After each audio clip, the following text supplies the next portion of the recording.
Hey folks, in today's episode, we go on location to the Gettysburg battlefield to talk about distributed decision making and how you can make better decisions in your organization by letting your frontline leaders think for themselves. Welcome to The Thinking Leader, brought to you by Red Team Thinking. Bad leaders react, good leaders plan, and great leaders think. Each week, you'll get new ideas and insights from business executives, military experts, and innovative thought leaders to help you lead more effectively and better navigate your complex world. Now, here are your hosts, best-selling business author and top-rated leadership speaker, Bryce Hoffman, and former RAF Wing Commander and business agility coach, Marcus Dimbleby. Hey folks, I'm here at Gettysburg. I'm standing in front of Little Round Top. And the reason I wanted to shoot a short video here is because we talk a lot about the power of distributed decision making, about mission tactics, mission command, off-tracks tactics, and the value of enabling your frontline leaders to think for themselves and to make decisions for themselves. There is no better example of how powerful that can be, how transformative that can be, than what happened here on July 3rd, 1863, when Colonel Joshua Chamberlain of the 20th Maine Volunteers was told to hold the left flank of the Union lines on top of this little hill. And he did hold it for one charge, for two charges as the Confederates tried to turn the Union flanks and take this hill. But by the time they got ready to make their third charge up this hill, they were out of ammunition. And he knew that he couldn't repulse another attack. But his orders said, you stay where you are, you stay on top of this hill, don't move under any circumstances. But Joshua Chamberlain was not a military man. He was not a career officer. He taught classics and rhetoric at a small liberal arts college before the war. He knew critical thinking. He knew the power of applied critical thinking. And he knew that even though his commander had said, don't move from this hilltop, that what his commander really meant was do not let the Confederates turn this line under any circumstance. And famously, as the Confederates started to rally their troops and begin up this hill for a third time, he ordered his men to disobey that order and to charge, fix their bayonets and charge down the hill. And when he did so, the Confederates weren't expecting that.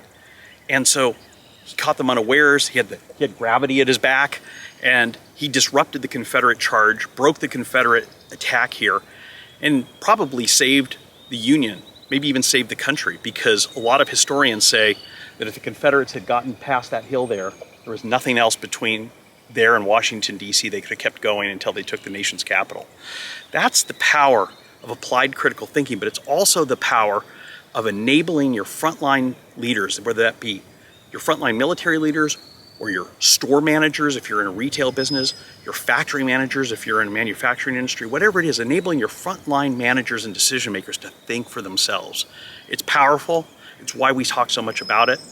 And there's a lot you can learn from what happened here in 1863. Bryce, that was just such a fascinating video to watch.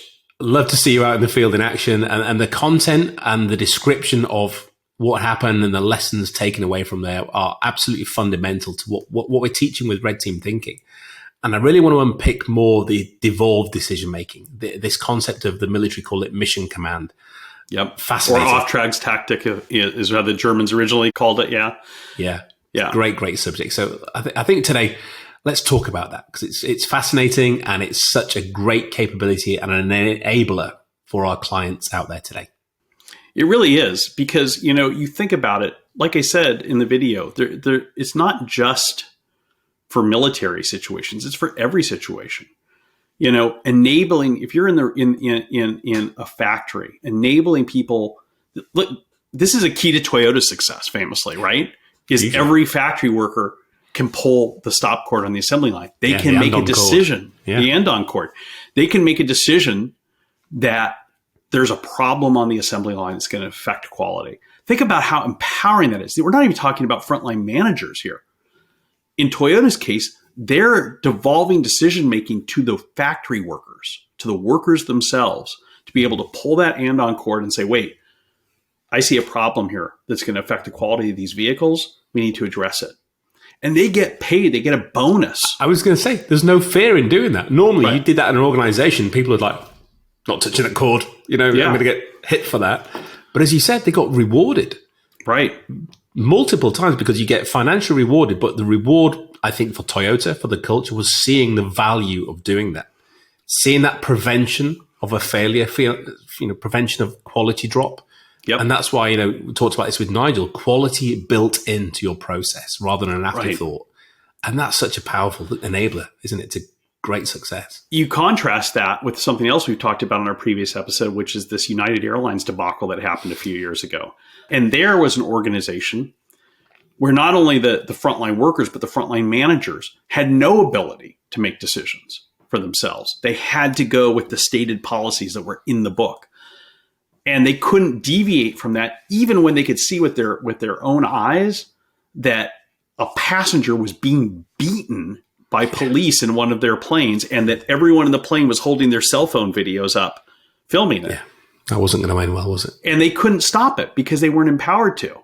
Yeah. And as we talked about on that episode, and we'll put a link to that. Sam can put a link to that in the show notes. As we talked about in that episode, if that frontline manager, if that gate manager had simply been able to think for herself and been empowered to make a decision to say, right, I know that the book says that if we need to get one of our crew members to their destination, we're supposed to bump a random passenger. To say, right, it's the random passenger that the computer picked this time happens to be a doctor who needs to get back to his patients. Maybe we should not kick him off the plane. And or even farther down the decision-making tree, right, now he's refusing to give up his seat. Maybe it's not worth calling the police to drag him out of his seat just to make room for one of our crew members to sit in that seat that he paid for. And again, if you could simply make those rational decisions, they could have prevented the loss of hundreds of millions of dollars in shareholder value. And we see this happen every day in retail stores, enabling your retail store managers to make decisions for themselves. Back before Jeff Bezos bought Whole Foods, and in my opinion, has pretty much run it into the ground in a lot of ways since taking it over. One of the secrets to Whole Foods' success was that every store manager had a ability to buy and negotiate contracts, buy and negotiate with local vendors to get local produce, local artisanal foods in the stores, and that was amazing. Because even though you were shopping at a national retail chain, you'd go into your local Whole Foods and find wow, they're selling honey from a farmer 4 miles from here, and stuff. How cool is that? I'm going to buy that. And then when Bezos came in and took it over, his whole thing was standardization, and he stopped all that. And it was one of the things that really hurt the company, was eliminating that.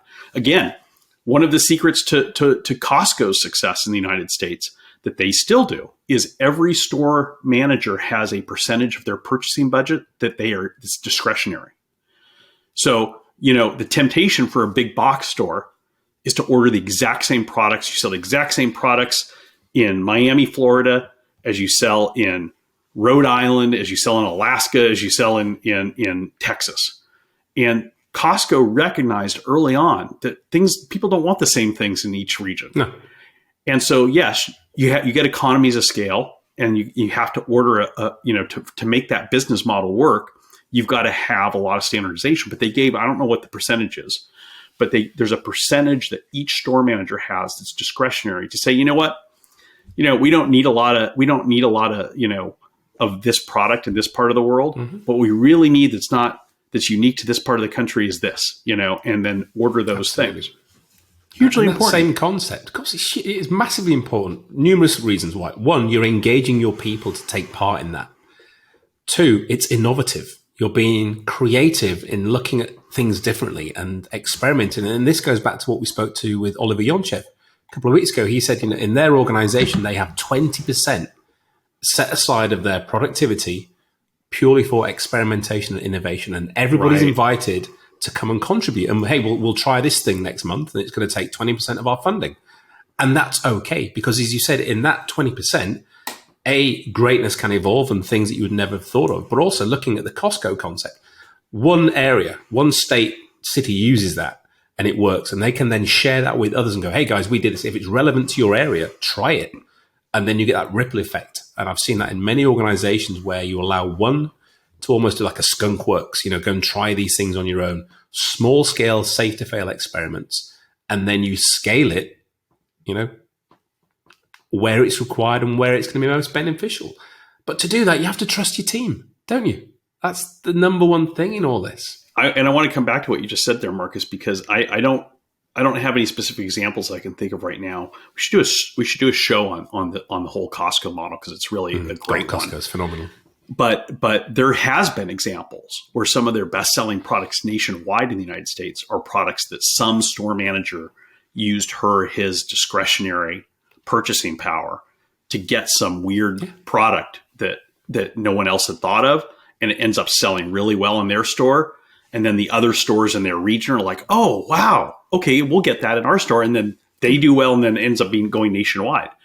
And it's just like, but also imagine how much more fun it is to be a Costco store manager than to be a manager of another company where you have a similar big box store. You have no discretion at all about what's sold in the store. It actually it's a reason to get up in the morning and go to work, because you're like, what cool thing could I find? It makes you want to go. I mean, yeah. We all know I've moved to Cyprus. There's no Costco here. I loved Costco in the UK. Reminding me of my times in America. But every time we used to go, that first entrance, there was always new stuff. And then you go in and you find your standard aisle stuff. But it made it exciting to go there. You go in and you go, right, what's going to be there? And it'd be something different each time. And it's really cool stuff. It's innovative. It's things you want. They're not stupid. They know what you're going to buy. Yeah. And you leave with a trolley full. Again, we used to go to a $300 store. I went to buy some sausages once and came out and spent $3,000. I was like, oh, that must have been a nice TV, Marcus. You know me too well. But it's just great. It's clever marketing. It's great salesmanship. But it's just engaging for the client, for the customer, for the managers, for the customers going in there on a daily basis. I think it's fantastic. I'd love to do an episode on that. And look at the engagement. They have the lowest turnover rate of any major retailer in the United States. Lowest turnover rate. Membership retention, highest, lowest turnover rate of personnel, fixed level of income. We talk about this all the time. Your frontline leaders want to feel like they matter. Yeah. They want to feel like they're there not just to fill a space and to pass your orders on to their teams, but to think, to use their minds. Yeah. And it's there's a great quote from Eisenhower, and I don't remember the exact wording, but this is close. I'll paraphrase Ike, where he said, "Don't tell your people how to do things. Tell them what needs to happen, and let them figure it out for themselves, and you will be amazed at what they come up with. Let them dazzle you with their imagination." And that's distributed decision making. Yeah. And that goes back to what I was talking about at Little Round Top. Chamberlain made the decision to do that for himself. But if his general had been more forward thinking, I mean, this was the mid 1800s. We hadn't really got to Auftrags tactic or mission command quite yet. I think the Prussians started it in 1870, actually, in the Franco-Prussian War. But if he had a modern, progressive general, his general wouldn't have told him, "You stay in this position on top of this hill, no matter what." He would have told him, "Don't let the Confederates turn the line. Do whatever you have to do to make sure that they don't turn the line." Yeah. What to do and why it needs to be done. Yeah. And, because this concept of distributed decision-making didn't exist back in the 1860s, Chamberlain had to come up with it for himself. And he had to sit there, and that's literally what he did, is say, right, I know that I was told to stay right here and not to move. But if I stay right here, there's no way I can stop this last charge. And then there's nothing behind me. And if they get through here, then they're just gonna the war is gonna be over.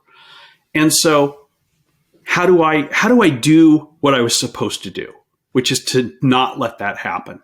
And that's where he came up with the idea that, you know what, there's one thing I can do, and that's to disrupt my enemy's decision making. They think they're going to come up this hill.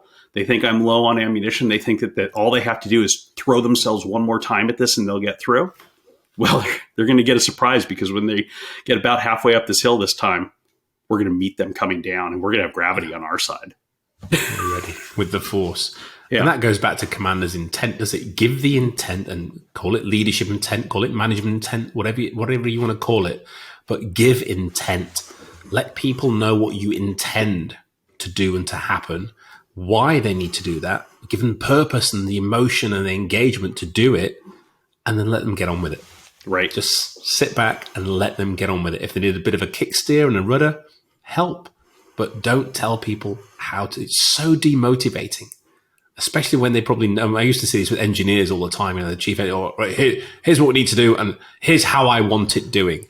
Yeah. And you could see the super smart young guy who just arrived, and he'd be going, "Oh God, what have I come into?" And no one else says anything, and then they build the product, and it doesn't work. Then the debrief, it all comes out. Oh, if only we'd done this. Well, why didn't you say so? Well, that's not what you asked. You told me how to build it. I did exactly as I was told. So we've got to move away from this, conformity mindset to challenge, to think, to do the right thing, even if it's not what you were told to do. It's still achieving the mission, which is ultimately the intent that we're trying to get conveyed. And think about this as a senior leader. If you're a senior leader, that should be your job. You have two jobs. I see it. You have setting the targets, setting the goals for your organization, explaining why those goals matter, inspiring people to achieve those goals. That's job one. And then job number two is getting your team members the resources and the help and the support they need to achieve those Create goals. The environment, the resources within it. Sit back and watch. Right. We've talked about this a lot. My mentor, Alan Mullally, this is how he ran every meeting.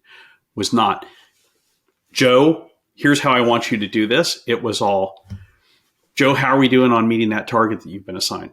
You need help doing this? What resource, what do you need? What can we get you to help you do that? You need more help from engineering? Great.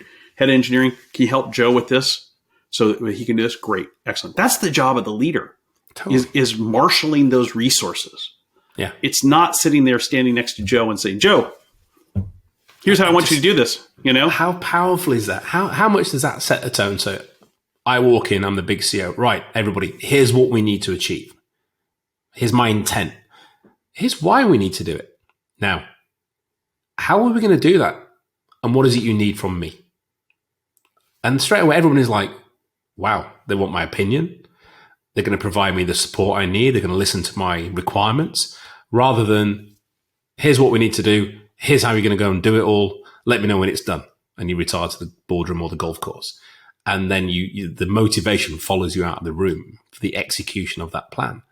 And I think that's where we're seeing the differentiator today in society, in the organizations that are not just surviving. You need to thrive. You've got to be adaptive and thrive today. Just surviving doesn't cut it because you will ultimately perish. And those organizations that are cascading that ability down to their people, Costco style, are the ones that are thriving indeed. There's one other thing that I want to close with, folks, and that's this. I mentioned in that video, Joshua Chamberlain was not a military man. He was a professor at a small liberal arts college. Hard to get farther away from a military officer than that. And if you think about it, if there had been a meeting before the Battle of Gettysburg, and the generals were sitting in a planning session with the colonels like Chamberlain, I doubt anyone would have paid much attention to what Joshua Chamberlain had to say. Because all these generals had all gone to West Point. They'd all spent their careers in the U.S. military before the war started. And now here they were doing what they were trained their whole life to do. And so they probably would have discounted the opinions of a guy who, until the war broke out, was a college professor at a small liberal arts college teaching people Socrates. What does he know? What does he know? So here's the thing I want you to challenge you all to think about. Is there a Joshua Chamberlain in your organization that you don't even know is there because you're telling everyone what to do and how to do it? If you enable distributed decision-making in your organization, if you let your leaders think for themselves, you may find that you have a Joshua Chamberlain or a Jane Chamberlain in your organization, and they may amaze you just as much as Joshua Chamberlain amazed the entire Union general staff, not to mention the Confederates back in 1863. Thanks a lot, folks.